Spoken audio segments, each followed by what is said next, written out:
All right, so let's get this one started. Welcome to another Creative Spin podcast.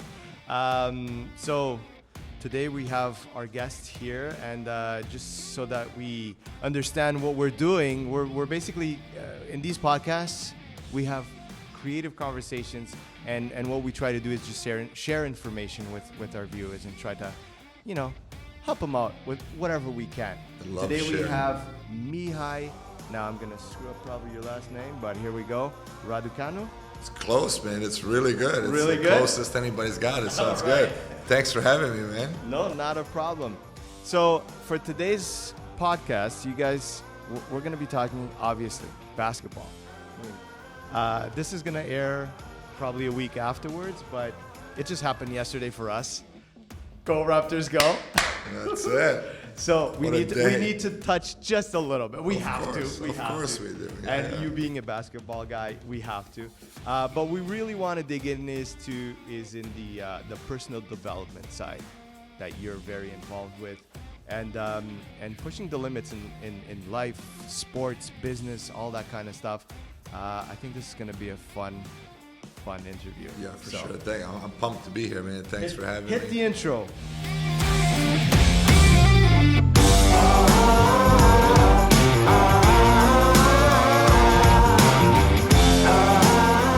Today's podcast is brought to you by Workplace One, a company offering boutique private offices, co-working spaces, virtual office solutions, and meeting rooms.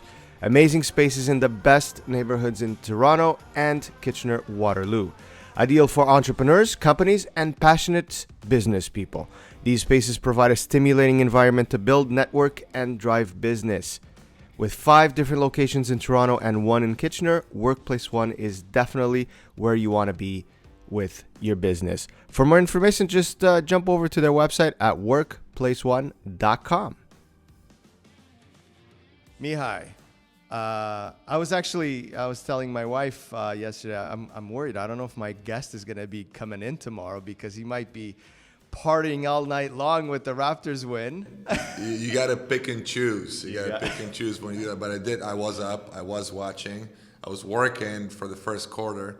So when I got back, the game was already rolling. It was going. My girlfriend's standing, There's a guy at my house that I train right now that actually was with the Raptors for 2 days, Wednesday, Thursday, for a European minicamp. So he's from Europe, staying with me. I'm training him. So the Raptors had him for 2 days. So it was cool. He was here working with them. That must be an amazing experience for him. I mean, Wow. Yeah, big 6 thing. So then he leaves Sunday for the Mavs. So I'm hoping the Raptors say you're good enough to stay, that would be good.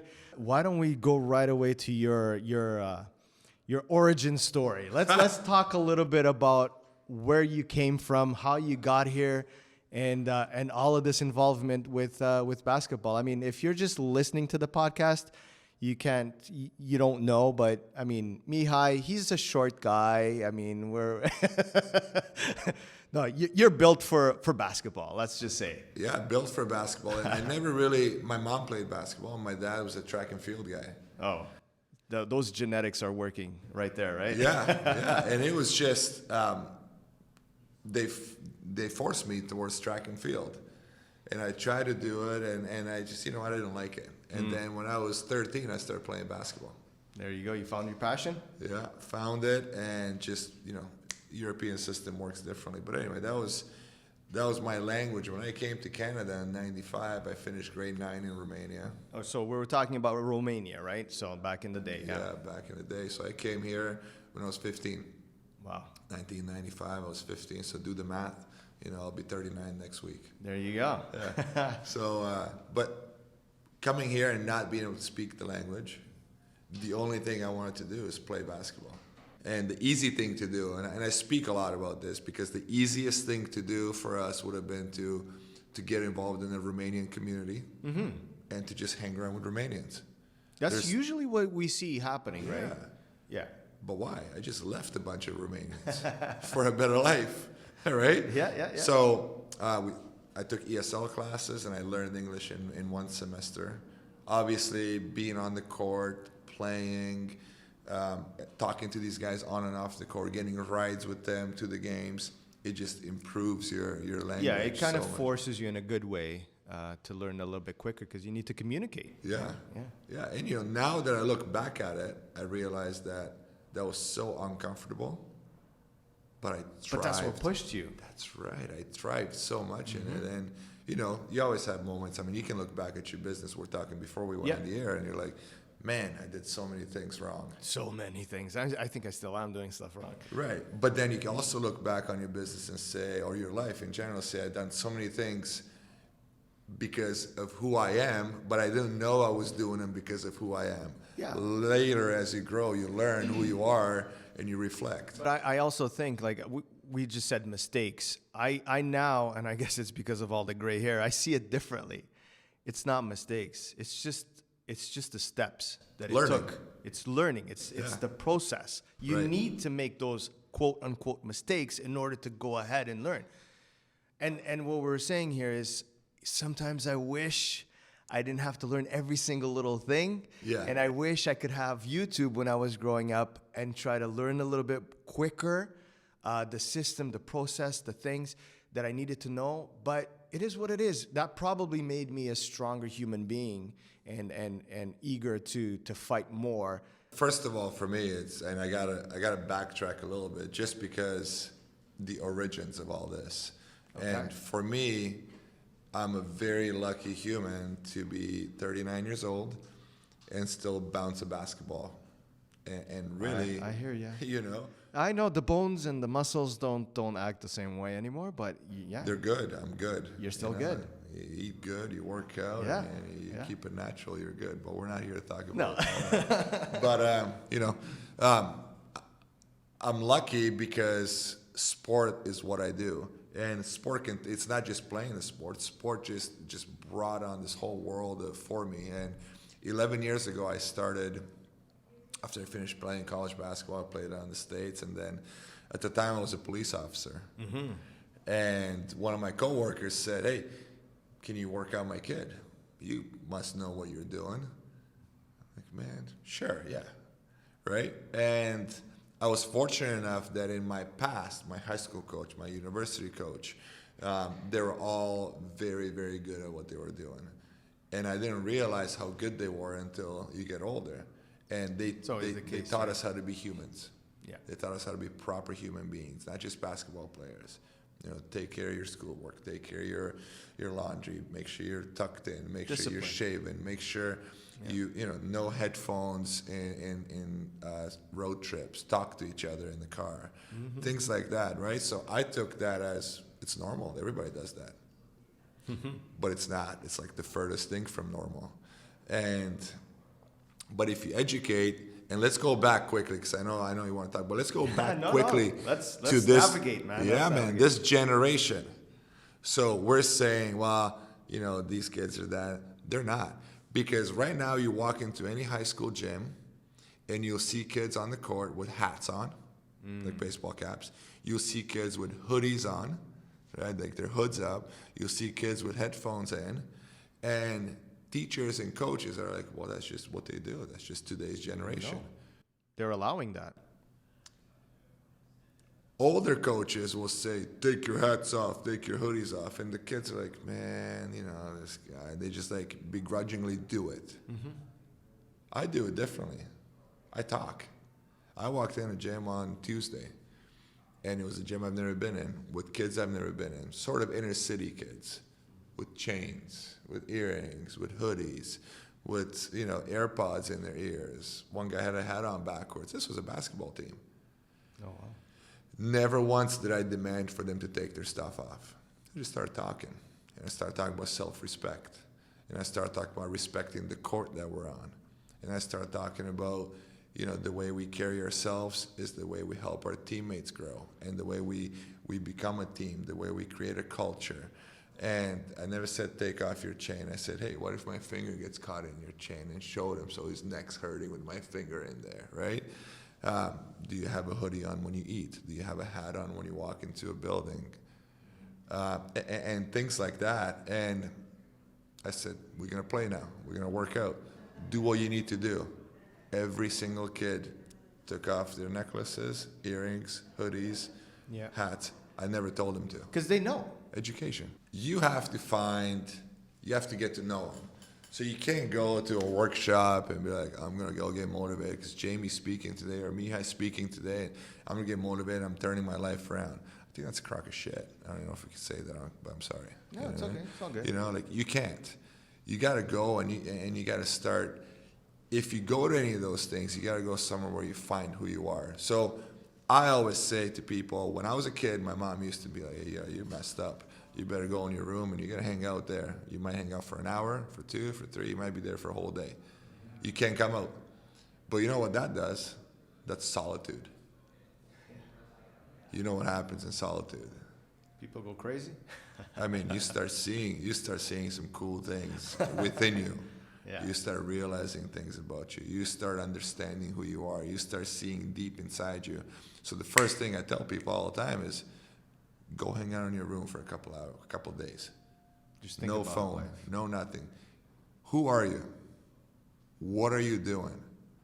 Where are you going? Where are you right now?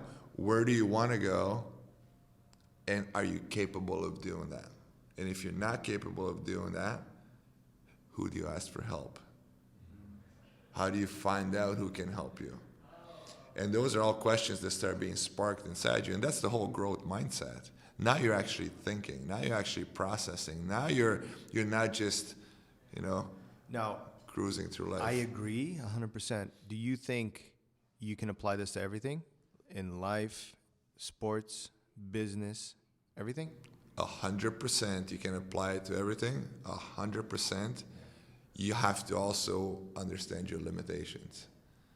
True. Because I read somewhere once, I forget what study it was, that as humans, we're only capable to raise our level of whatever we're doing by 2 to 3 notches. Interesting. Right? So you're creative, right? You're a business owner and you're in that world. So whenever you figure out that you're good at it, you're probably already at a 6 or a 7 out of 10. Mm-hmm. And by doing it and learning and increasing your knowledge and your knowledge base, you're now here. 15 years later, you're a 10 out of 10, maybe a 9 out of 10. You still got room to grow. Yeah, there's always room to grow. Right? Always. Yeah. If I want to be a singer right now, it doesn't matter what I do. I mean, I can take classes. I can take the best voice coaches in the world. I can spend every single penny I earn on that. I'm at best right now a 1.5 out of 10. Don't worry, you're not alone. Right? we can do a duet and both sound really, really bad. But I get what you're saying. Like, work on your strengths, right? As well. Find out what you're good at, because if I'm going to be if I put I want to be a singer, I read all these things on Instagram that you can do whatever you want to do. Well, no, you can't. Yeah. You have limitations. You can't play in the NBA. It's expectations versus reality. Right. That's kind of like how I see it, right? Like sometimes you look at something and your expectation, oh yeah, if he's doing it, I can do it. No. Sometimes you can even do better. I'm not saying, it doesn't happen, but I think a lot of times the expectation is way, way above than the reality. And let me tell you, man, the energy you have when you work and the productivity you have when you take time to yourself. So our routine now is every morning. It doesn't matter what we do. And obviously we have the luxury to do it. We work together. Our office is in our home, right? But we, every single morning, spend between 45 minutes and an hour doing this, having a coffee, sitting and talking about life. And that's something that we do. Sometimes we might be doing it in bed, just sitting there, laying and talking. Sometimes we do it sitting down outside, whatever, right? Going for a walk. But that's our routine every single morning. And that is so important. I think, we don't see this anymore. People don't talk to people, and it's sad to see that happening. You go to an event, people are. I went with my daughter to a concert, and I'm looking around. Obviously, she's a teenager, so most of the audience there were within that age group, and a lot of parents, obviously, as well. And it was so interesting. So the concert it was directed for the kids, right? Right. Because that was the demographic. The parents were there. The parents were the ones that were watching the concert because the kids were all on the phone. Unreal. Filming it, watching the concert that is happening in front of them through their phone. Right. To show other people what they're doing. And here I am just sitting there analyzing, because that's what I do. I analyze stuff. And I'm looking around and I'm going, all of these parents, including myself, we're the ones watching this concert. We're the ones actually absorbing this. Yeah.